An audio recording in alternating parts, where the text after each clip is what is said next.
ำลังฟังสถานีวิทยุกระจายเสียง FM 104.5 เมกะเฮิรตซ์ขอเชิญร่วมถวายเทียนพรรษาประจำปี 2567 ของเครือข่ายคลื่นสีขาวเชียงใหม่เชียงรายลำพูนลำปางแปร่น่านและพะเยาเนื่องด้วยคณะสงฆ์พระนักเผยแผ่ธรรมะเครือข่ายคลื่นสีขาวและคณะศรัทธาพุทธศาสนิกชนถวายเทียนพรรษาประจำปี 2567 จะนำไปถวายวัดต่างๆจำนวน9วัดในพื้นที่ภาคอีสานในวันที่23ถึง25สิงหาคม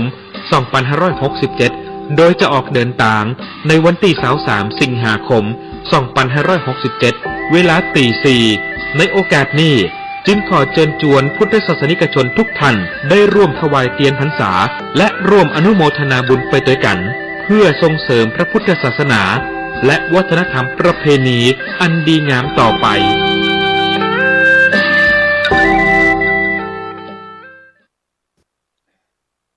นะโม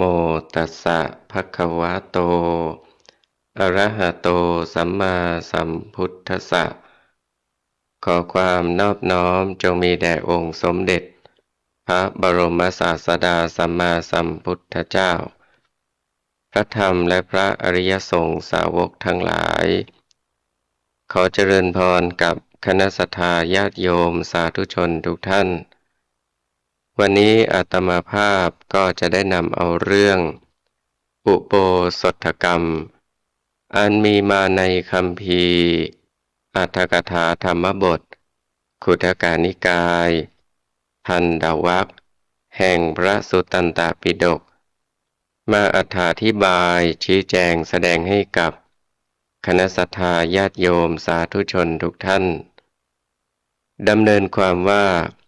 สมัยหนึ่งสมเด็จพระบรมศาสดาเสด็จประทับพระอิริยาบถอยู่ณวัดบุพารามกรุงสาวัตถีครั้งนั้นพระองค์ทรงแสดงพระธรรมเทศนาโปรดมหาอุบาสิกาทั้งหลายมีมหาอุบาสิกาวิสาขาเป็นประธานโดยทรงปรารภถึงอุโบสถกรรมของอุบาสิกาทั้งหลายเหล่านั้นให้เป็นอุบัติเหตุมีเรื่องเล่าว่าในวันรักษามหาอุโบสถครั้งหนึ่งสตรีทั้งหลายประมาณ500คนในพระนครสาวัตถีพร้อมใจกันสมทานรักษาอุโบสถศีลแล้วพากันไปอยู่ที่วัดครั้งนั้นนางวิสาขามหาอุบาสิกาอยู่เป็นหัวหน้าเข้าไปหาหมู่สตรีรุ่นผู้ใหญ่แล้วถามถึงความประสงค์ว่าแม่มหาจำเริญทั้งหลายพวกท่านทั้งหลายที่พากันสมาทานรักษาอุโบสถศีลนี้ด้วยมีความประสงค์อะไรสตรีรุ่นผู้ใหญ่เหล่านั้นตอบว่าพวกดิฉันปรารถนาอยากจะได้ทิพยสมบัติเจ้าค่ะแล้วเข้าไปถามหมู่สตรีรุ่นปูนกลางว่าพวกคุณทั้งหลายพากันสมาทานรักษาอุโบสถศีลด้วยมีความต้องการอะไรสตรีปูนกลางเหล่านั้นตอบว่าพวกดิฉันปรารถนาเพื่อจะให้พ้นจากการอยู่กับหญิงร่วมผัวเจ้าค่ะคือหมายความว่าไม่ให้สามีมีเมียน้อยแล้วเข้าไปถามหมู่สตรีรุ่นสาวว่าพวกเธอทั้งหลายพากันสมาทานรักษาอุโบสถศีลด้วยมีความต้องการอะไรสตรีรุ่นสาวเหล่านั้นตอบว่าพวกดิฉันต้องการอยากจะได้ลูกผู้ชายเป็นคนหัวปีเจ้าค่ะแล้วเข้าไปถามหมู่สตรีรุ่นเด็กๆว่าพวกเจ้าพากันสมาทานรักษาอุโบสถศีลด้วยมีความปรารถนาอะไร สตรีรุ่นเด็กๆตอบว่าพวกดิฉันปรารถนาเพื่อจะได้แต่งงานในเมื่อยังสาวๆอยู่เจ้าค่ะ นางวิสาขามหาอุบาสิกา เมื่อได้สอบถามรู้ความประสงค์ของสตรีทั้งหลายทุกๆรุ่นแล้ว จึงได้พาสตรีเหล่านั้น ทั้งหมดไปเฝ้าสมเด็จพระบรมศาสดา แล้วกราบทูลความปรารถนาของสตรีเหล่านั้นให้ทรงทราบโดยลำดับ นางวิสาขากราบทูลดังนั้นแล้ว ได้ตรัสประทานพระพุทธโอวาทแก่นางวิสาขากับสตรีหมู่สตรีจำนวน500นั้นว่า ดูก่อนวิสาขา ความเกิดความแก่ความตายของสัตว์ทั้งหลายเหล่านี้ ย่อมมีอาการเหมือนนายโคบาลคือคนเลี้ยงโคผู้ถือไม้ค้อนคอยต้อนโคไปอยู่ฉะนั้น คือความเกิดย่อมส่งสัตว์ทั้งหลายไปสู่สำนักความแก่ ความแก่ย่อมส่งต่อไปสู่สำนักความเจ็บ ความเจ็บย่อมส่งต่อไปสู่สำนักความตาย และความตายก็ส่งไปความตายนั้นก็ตัดชีวิตของสัตว์ทั้งหลายให้สิ้นสุดลง แต่สัตว์ทั้งหลายมีที่จะปรารถนาความหลุดพ้นจากทุกข์ในสังสารวัฏนั้นย่อมไม่มีแต่พากันปรารถนาอยากได้สิ่งที่เป็นทุกข์ในสังสารวัฏเท่านั้น เมื่อสมเด็จพระบรมศาสดาทรงเห็นว่าสตรีเหล่านั้นมีอินทรีย์แก่กล้าควรจะได้รับพระธรรมเทศนา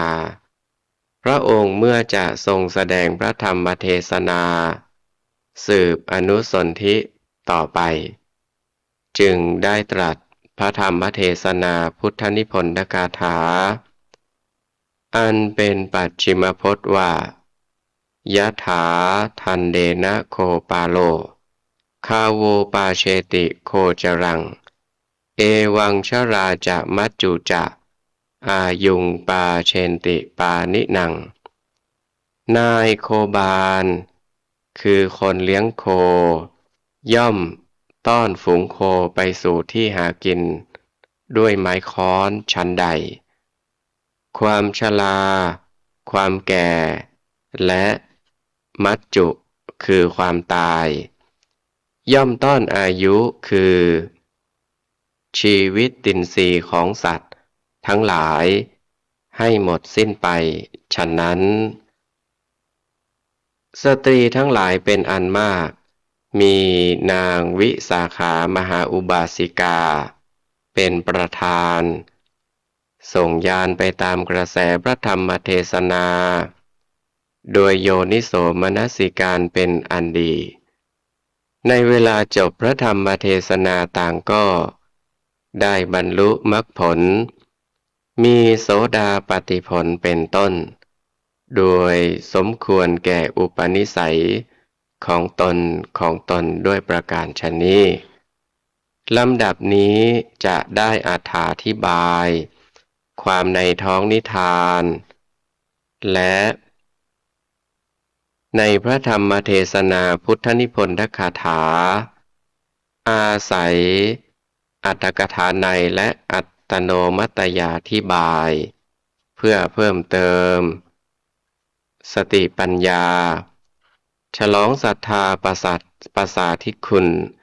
แก่ท่านสาธุชนพุทธบริษัทสืบต่อไปในนิทานเรื่องนี้แสดงให้เห็นว่าครั้งพุทธกาลมีสตรีทั้งหลายทุกวัยคือทั้งวัยแก่ วัยกลางคน วัยสาว และวัยเด็ก พากันนิยมเลื่อมใสในการรักษาอุโบสถเป็นอันมาก และนิยมไปรักษาอยู่ที่วัด ดังนั้น การที่สาธุชนพุทธบริษัทสมัยปัจจุบัน นี้พากันรักษาอุโบสถศีล และมักนิยมมาประชุมรักษาร่วมกันอยู่ที่วัดนี้ นับได้ว่าดำเนินเดินตามแบบอย่าง สมัยครั้งพุทธกาล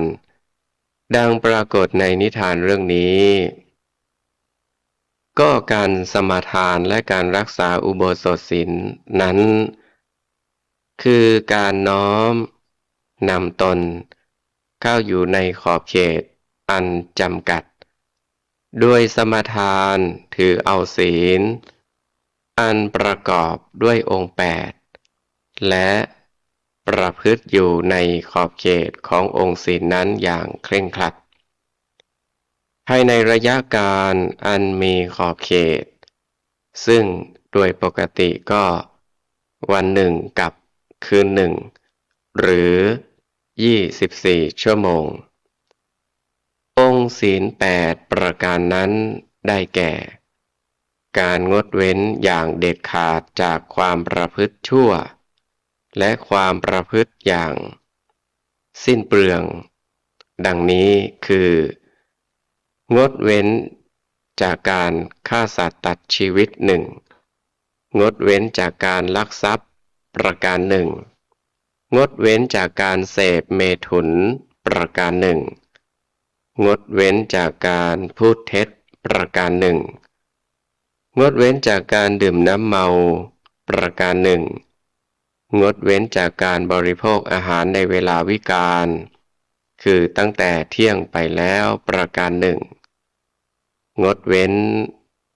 การฟ้อนรำขับร้องประโคมดนตรี ดูการละเล่น และการประดับตกแต่งร่างกายอันสวยงามด้วยดอกไม้ ของหอม เครื่องย้อม เครื่องทาผิวประการหนึ่ง และประการสุดท้ายคือ งดเว้นจากการนั่ง การนอน บนที่นั่งที่นอน อันสูงเกินประมาณ หรือที่ใหญ่ ภายในยัดด้วยนุ่นและสำลี องค์ศีล 5 องค์ข้างต้นนั้น เป็นการบังคับให้งดเว้นจากการกระทำชั่ว เพราะการกระทำ5 ประการนั้น โลกถือว่าเป็นความชั่วทุจริต แม้คนธรรมดาสามัญที่มิได้รักษาอุโบสถศีลลงมือกระทำเข้า ก็ถือว่าเป็นการกระทำชั่ว ผู้ประพฤติเช่นนั้น นับเป็นคนทุศีล ไม่เป็นที่เคารพเชื่อถือของคนทั้งหลาย โดยธรรมดานิยมแล้ว ถ้าคนรักษาอุโบสถศีลละเมิดคือ ประพฤติผิดองค์ศีล 5 องค์นี้ แม้เพียงองค์ใดองค์หนึ่ง ชื่อว่าเป็นผู้ขาดจากอุโบสถศีลหมดทั้ง 8 องค์ และเวรย่อมจะตามสนองคือ ตามให้ผลต่อไปอีกสถานหนึ่งด้วย แต่ตามเฉพาะองค์ที่ละเมิดเท่านั้น เช่น ละเมิดองค์ศีลองค์ที่ 1 คือฆ่าสัตว์ ไม่ว่าสัตว์มนุษย์หรือสัตว์เดรัจฉาน ย่อมขาดจากองค์อุโบสถศีลหมดทั้ง 5 องค์นั้น ทั้ง 8 องค์นั้น ส่วนเวรกรรมเฉพาะการฆ่าสัตว์เท่านั้น จะตามสนองให้ผลอย่างคู่ควรกันสืบต่อไป ส่วนองค์ศีลอีก 3 องค์ตอนปลาย คือองค์ที่ 6 องค์ที่7และองค์ที่8นั้นเป็นการบังคับให้งดเว้นจากความประพฤติที่ไม่ประหยัดซึ่งเป็นการกระทำที่เพื่อบำรุงบำเรอตนให้พิเศษแม้หากจะไม่กระทำดังนั้นก็ไม่มีความเสียหายที่ร้ายแรงอะไรแต่การกระทำดังนั้นไม่เป็นเหตุให้กระทบกระเทือนเดือดร้อนแก่บุคคลอื่นเหมือนองค์ศีล5ตอนต้นเพราะฉะนั้นผู้รักษาอุโบสถศีลถ้าประพฤติล่วงละเมิดองค์อุโบสถศีล3ตอนปลายนี้แต่องค์ใดองค์หนึ่งก็ตามองค์อุโบสถศีลทั้ง8องค์ขาดไปทั้งหมดเหมือนกันแต่ทว่าไม่เป็นเวรเป็นกรรมตามสนองเหมือน5องค์ข้างต้นเพราะเหตุว่าการกระทำต่างๆในองค์ทั้ง3นั้นเช่นการบริโภคอาหารในเวลาเย็นหรือการฟ้อนรำเป็นต้นไม่ใช่เป็นความชั่วทุจริตแต่อย่างใดคนสามัญธรรมดาประพฤติกันอยู่เป็นประจำก็ไม่เป็นการผิดศีลผิดธรรมทั้งไม่ผิดต่อกำหนดกฎหมายบ้านเมืองไม่ผิดต่อขนบธรรมเนียมประเพณีอันดีแต่ประการใดแต่หากบัญญัติขึ้นเฉพาะผู้รักษาอุโบสถศีลเท่านั้นดังนั้นเมื่อผู้สมัครใจยินดีเข้าอยู่จำอุโบสถแล้วถ้าล่วงละเมิดข้าวจึงขาดจากองค์อุโบสถศีลแต่ไม่มีเวรไม่มีกรรมให้ผลตามสนองคือไม่เป็นบาปดังกล่าวมาแล้วหากจะมีปัญหาแทรกเข้ามาว่าเมื่อองค์อุโบสถศีล3องค์ตอนปลายนี้ไม่เป็นบาปกรรมแก่ผู้ประพฤติล่วงละเมิดเหตุไรท่านจึงยกมาบัญญัติขึ้นเป็นองค์อุโบสถศีลด้วยเล่าวิสัชนาว่าแม้องค์ทั้ง3จะมิได้เป็นบาปกรรมโดยสามัญธรรมดาก็จริงแต่ตามคติแห่งนักปฏิบัติธรรมในพุทธศาสนาถือว่าเป็นสิ่งที่ไม่จำเป็นแก่ชีวิตเพราะเมื่อไม่กระทำเช่นนั้นก็ไม่กระทบกระเทือนแก่การดำรงชีวิตหรือเกินกว่าที่ชีวิตและร่างกายต้องการตามธรรมชาติและที่ยิ่งไปกว่านั้นยังถือว่าเป็นการบำรุงบำเรอตนให้เกิดความเพลิดเพลินหลงไหลไปในสิ่งที่ไร้ประโยชน์เป็นการสร้างเหตุยั่วเย้าเร้าให้กิเลสตัณหามากมายมีเพิ่มพูนขึ้นในจิตตสันดานอันเป็นมูลฐานให้เกิดทุกข์โทษนานาประการและบุคคลที่เพลิดเพลินหลงไหลอยู่ในกามสุขดังกล่าวแล้วนอกจากเพิ่มพูนให้กิเลสตัณหาเจริญแล้วยังเป็นเครื่องบดบังไม่ให้เห็นใจของคนยากคนจนคนอนาถาเป็นรากฐานให้ไร้ธรรมคือเมตตากรุณาในผู้ที่ตกทุกข์ได้ยากการประพฤติปฏิบัติให้งดเว้นจากการใช้จ่ายที่ไม่ประหยัดหรือจากการบำรุงบำเรอตนในกามสุขอย่างตลอดกาล เหมือนบรรพชิตทั่วไปก็ดีหรือเป็นบางครั้งบางคราวเหมือนคฤหัสถ์ถือรักษาอุโบสถศีลก็ดีถือว่าเป็นอุบายวิธีอย่างหนึ่งที่จะฝึกหัดดัดสันดานของตนให้รู้จักดำรงชีวิตอยู่ถูกต้องตามธรรมชาติของชีวิตร่างกายและถือได้ว่าเป็นวิธีการออมทรัพย์หรือที่เรียกว่าการประหยัดได้อย่างดีเลิศดังนั้นถ้าพุทธศาสนิกชนเราทั้งหญิงและชายทั้งเฒ่าแก่หนุ่มสาวและเด็กเล็กพากันนิยมเข้ารักษาอุโบสถศีลทุกวันอุโบสถเหมือนอย่างสมัยครั้งพุทธกาล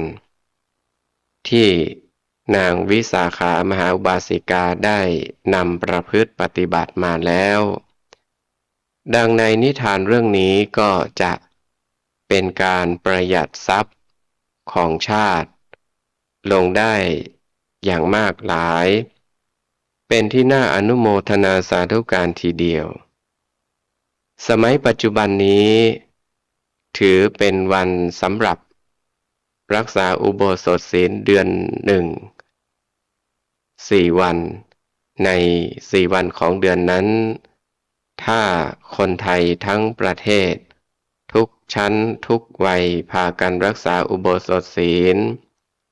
ตั้งแต่เที่ยงแล้วไปจนถึงวันใหม่เป็นเวลาถึง18 ชั่วโมงไม่รับประทานอาหารอะไรโรงมหรสพโรงคลับบาร์ต่างๆหรือโรงอะไรต่ออะไรทุกประเภทที่เกี่ยวกับการเล่นการกินปิดหมดตลอด24 ชั่วโมงแล้วแม้จะเป็นเวลาน้อยเพียง4 วันต่อ1 เดือนก็จริงแต่เมื่อคำนวณดูผลที่พึงจะได้อันเกิดจากการงดเว้นความใช้จ่ายที่ไม่ประหยัดอันไม่จำเป็นแล้วจะเป็นการประหยัดตัดรายจ่ายที่ไม่จำเป็นและไม่เป็นการกระทบกระเทือนใครๆอย่างมากมายที่จะน่าพอใจทีเดียวด้วยเหตุนั้นการที่ชาวพุทธแห่งประเทศไทยได้นิยมกันคือบวชเป็นภิกษุสามเณรก็ดีหรือคฤหัสถ์นิยมถือรักษาอุโบสถศีลอยู่อย่างปะปรายตลอดมาก็ดีย่อมนับได้ว่าเป็นวิธีที่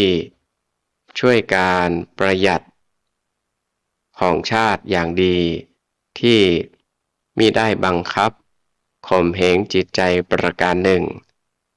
ซึ่งตรงกันข้ามกับทัศนะของเกจิอาจารย์ที่ว่าการบวชเป็นภิกษุสามเณรในพุทธศาสนา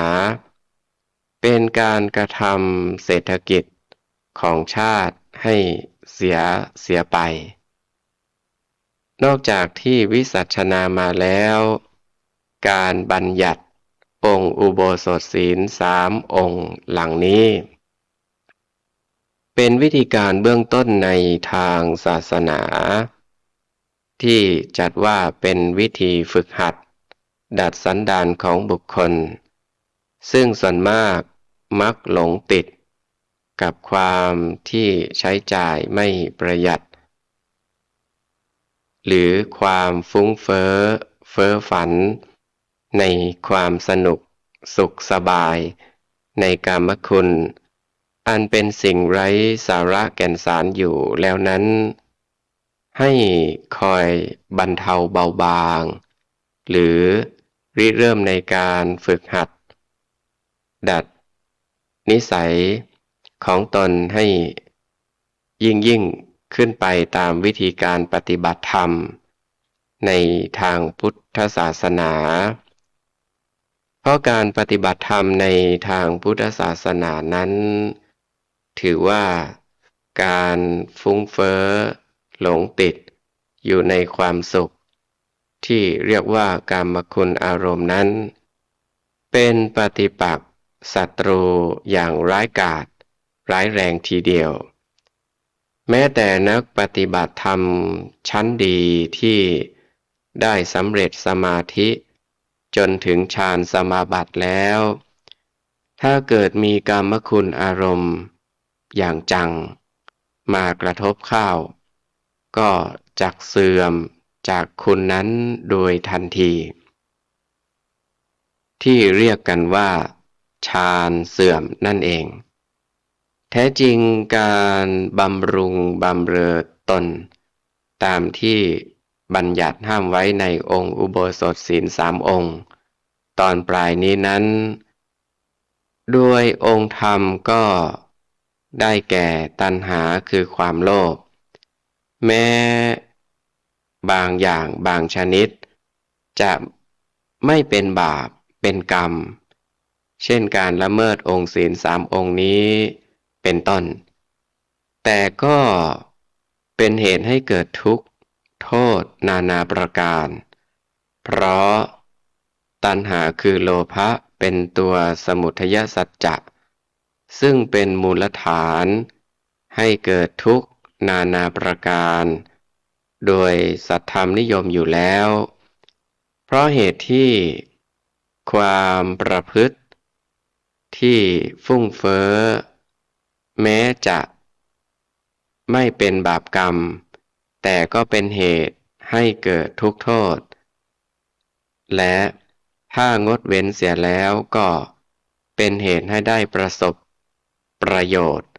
หลายประการดังวิสัชนามาแล้วท่านจึงได้ยกเอามาบัญญัติไว้เป็นองค์แห่งอุโบสถศีลด้วยประการฉะนี้อันหนึ่งการเข้ารักษาอุโบสถศีลนั้นในทางปฏิบัติมิใช่เพียงไปนั่งนอนเฝ้ารักษาองค์ศีล8 ประการให้หมดวันหมดคืนไปเท่านั้นความจริงองค์8 ประการเป็นเพียงรั้วป้องกัน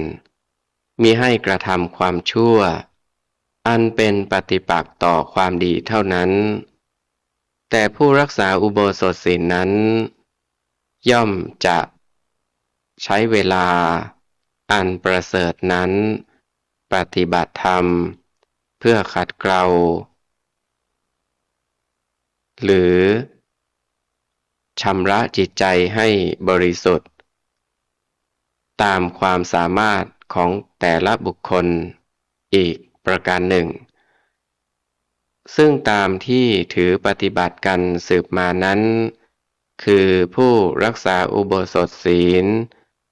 ย่อมทำวันคืนนั้นให้ล่วงไปหมดไปด้วยการบำเพ็ญธรรมคือฟังพระธรรมเทศนาบ้างสวดพระพุทธมนต์บ้างเจริญภาวนาบ้างสลับกันไปตลอดวันคืนเว้นแต่เวลาหลับและใครจะทำมากทำน้อยหรือหลับมากหลับน้อยนั้นก็ย่อมขึ้นอยู่ที่อัธยาศัยของแต่ละบุคคลหรือขึ้นอยู่กับที่ได้กัลยาณมิตรคือผู้แนะนำที่มีความสามารถและถูกอัธยาศัยกล่าวคือสมัยใดหรือสถานที่รักษาอุโบสถศีลแห่งใดได้พระธรรมกถึกผู้แสดงธรรมที่ฉลาดได้พระอาจารย์ผู้สอนพระกรรมฐานที่สามารถแม้วันคืนอันสั้นนั้นผู้รักษาอุโบสถศีลก็จะได้ประโยชน์อย่างมากมายหรืออย่างน้อยก็ไม่เป็นการขาดทุนเสียวันเวลาไปเปล่า ด้วยเหตุนั้นการถือรักษาอุโบสถศีลนี้นอกจากเป็นจารีตประเพณีอันดีงามที่รักษาสืบกันมาแต่สมัยสมเด็จพระบรมศาสดาสัมมาสัมพุทธเจ้ายังทรงพระชนอยู่แล้วยังนับได้ว่าเป็นวิธีปฏิบัติทางพุทธศาสนาที่มีคุณค่าอย่างสูงหลายประการดังที่ได้วิสัชนามาแล้วจึงเป็นการสมควรที่สาธุชนพุทธบริษัทจะพึงพากันรักษาปฏิบัติไว้ไม่ปล่อยปละละทิ้งให้อันตรธานไปเสียด้วยประการฉะนี้ที่เรื่องเกี่ยวกับการรักษาอุโบสถศีลนี้มีข้อที่จะพึงศึกษารายละเอียดอยู่หลายประการแต่ไม่อาจที่จะนำมาวิสัชนาให้จบลงในพระธรรมเทศนากันนี้ผู้สนใจก็จงแสวงหาในเรื่องอื่นๆหรือในเรื่องอุโบสถศีลนี้โดยเฉพาะตามความปรารถนาอันหนึ่งนางวิสาขามหาอุบาสิกาซึ่งเป็นหัวหน้าสุภาพสตรีที่รักษาอุโบสถนั้นมีปฏิปทาจริยวัตรสมกับที่เป็นหัวหน้าหมู่คณะโดยแท้คืออุตสาห์พยายามใช้เวลาไปโอภาปราศัยซักไซ้ไต่ถามกับบริวารของตนเป็นครั้งเป็นคราวและเมื่อจะไต่ถามนั้นก็มีความฉลาดหลักแหลมคือแยกถามเป็นรุ่นตามวัยแห่งบุคคลเพราะตามธรรมดาคนเรานั้นย่อมมีความคิดจิตใจคล้อยไปตามเพศตามวัยเสมอเมื่อแยกถามเป็นรุ่นแล้วเช่นนี้ย่อมได้คำตอบที่ถูกต้อง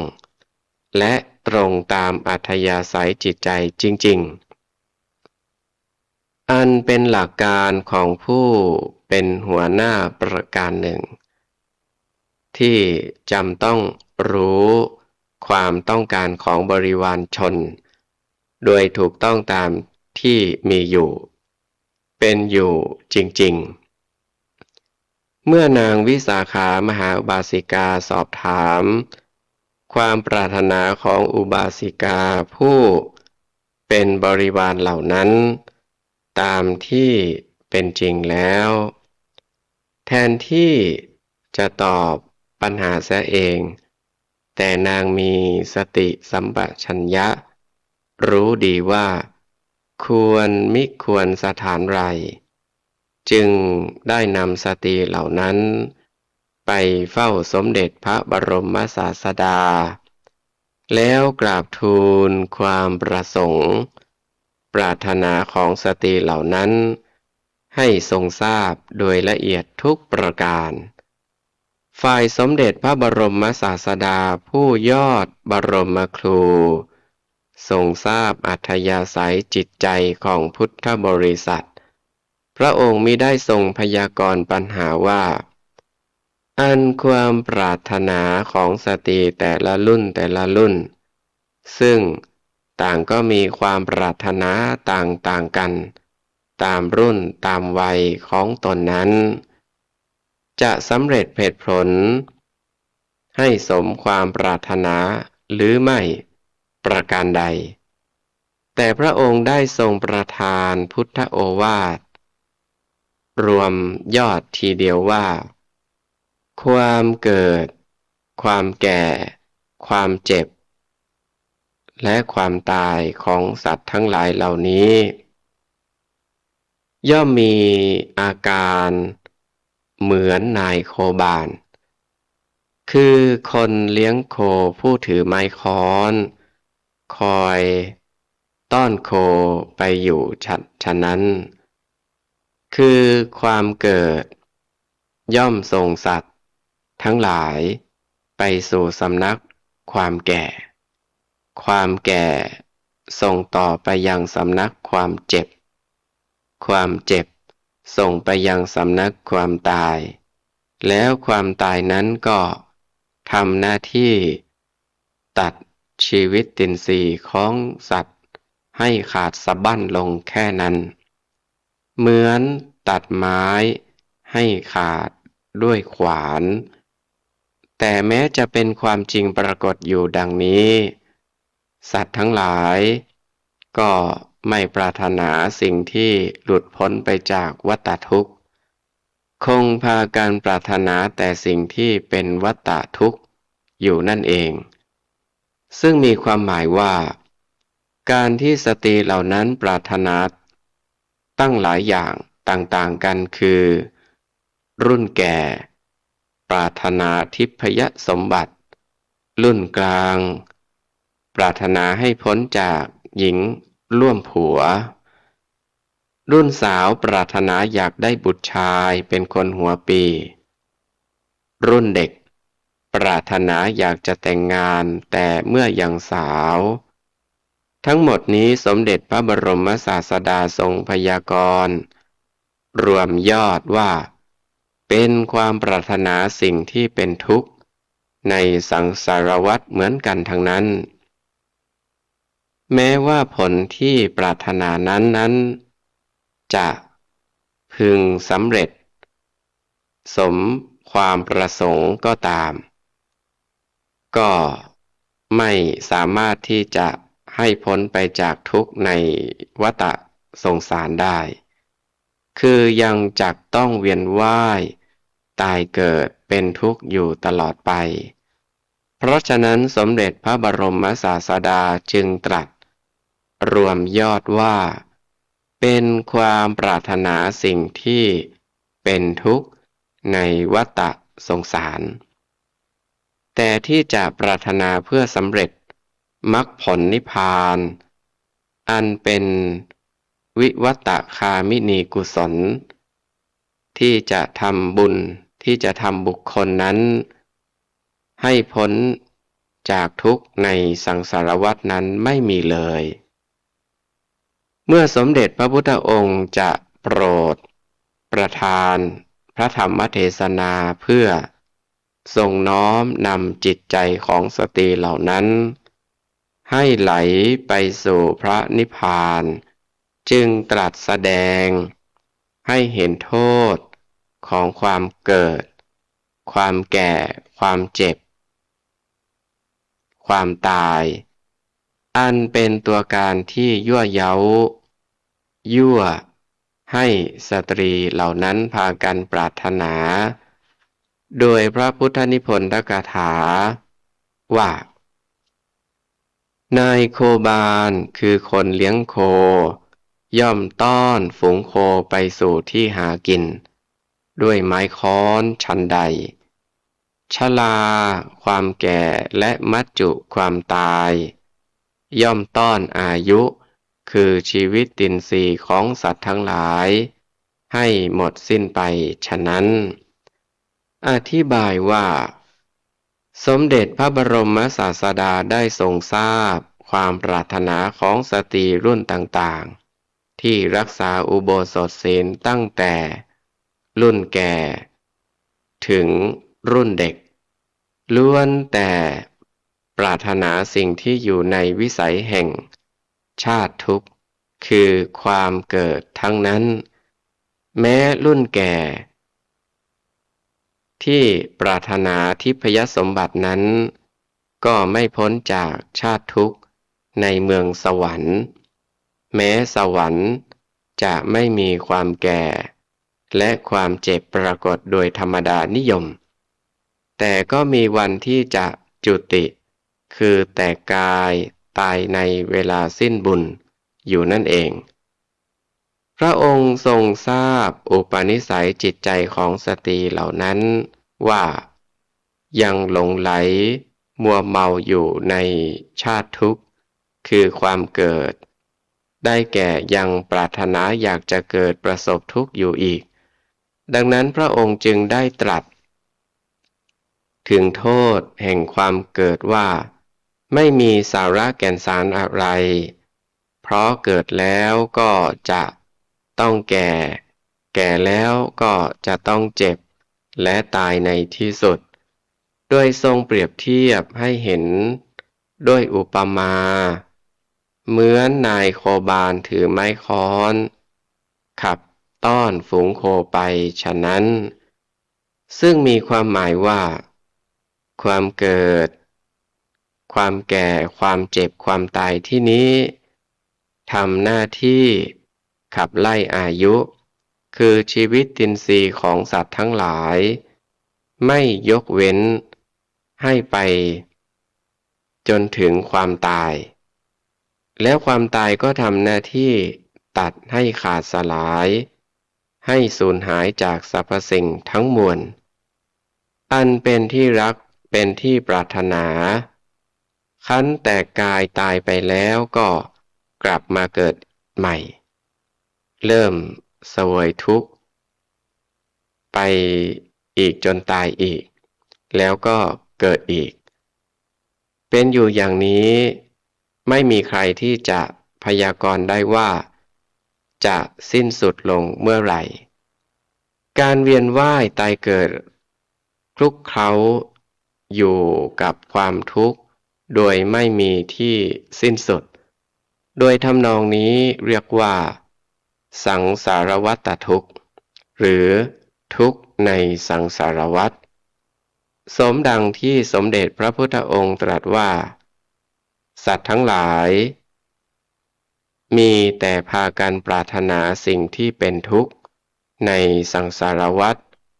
แต่สัตว์ทั้งหลายที่ปรารถนามรรคผลนิพพานอันเป็นสถานที่พ้นทุกข์ในสังสารวัฏนั้นไม่มีดังนี้ซึ่งหมายความว่าสมเด็จพระพุทธองค์ทรงสอนให้สตรีเหล่านั้นเปลี่ยนความปรารถนาเสียใหม่คือปรารถนาซึ่งมรรคผลนิพพานอันเป็นที่พ้นจากสังสารทุกข์โดยประการทั้งปวงนั่นเองด้วยเหตุนั้นเมื่อจบพระธรรมเทศนาสตรีทั้งหลายเหล่านั้นจึงพากันได้บรรลุมรรคผลนิพพานโดยสมควรแก่อุปนิสัยของตนดังวิสัชนามาแล้ววันนี้อาตมาภาพได้นำเรื่องอุโบสถกรรมมาอธิบายชี้แจงแสดงให้กับญาติโยมสาธุชนทุกท่านก็สมควรแก่เวลาขออำนาจคุณพระศรีรัตนตรัยคือคุณของพระพุทธเจ้าคุณของพระธรรมคุณของพระอริยสงฆ์ตลอดจนบุญกุศลที่ญาติโยมได้สั่งสมประพฤติปฏิบัติกันมาจงเป็นตบะเดชะภารวะปัจจัยหนุนนำให้กับญาติโยมสาธุชนทุกท่านจงมีแต่ความสุขกายสุขใจเจริญในธรรมะขององค์สมเด็จพระสัมมาสัมพุทธเจ้าทุกท่านทุกคนเทอญ